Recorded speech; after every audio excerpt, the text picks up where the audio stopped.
Hacı, Ha. de o telefonu bırak yemeğe gel, sofra bir saattir yerde ya. Tamam ya dur hele şunu halledeyim ya. Ya neyi hallediyorsun, sofra yerde günahtır. Tamam tamam.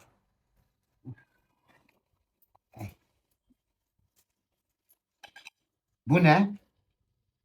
Neye benziyor hacı? Birinci frenga. Birinci frenga mı? Ehri, Birinci frenga nedir kadın? hacı domatesli pirinç pilavı.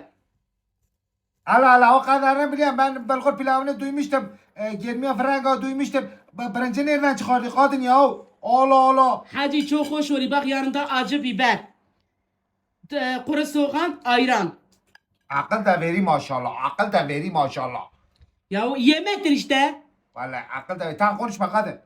Yani ayıya gitsin nedir? Tamam yiyeceğim. Ben nimetten mana bulunmaz. Tamam yiyeceğim. Sen konuşma. bulmuşsan. Ha, ben bulmuyorum tabii.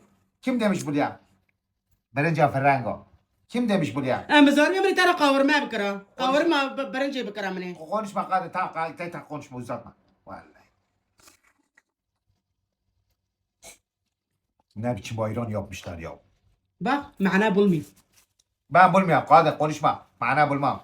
Bismillahirrahmanirrahim. Birinci bulgura birinci. Ya ben anlamadım. Hacı sus ye. Sen bağırma kadın. Kız kadın bak beni sinir etme tamam.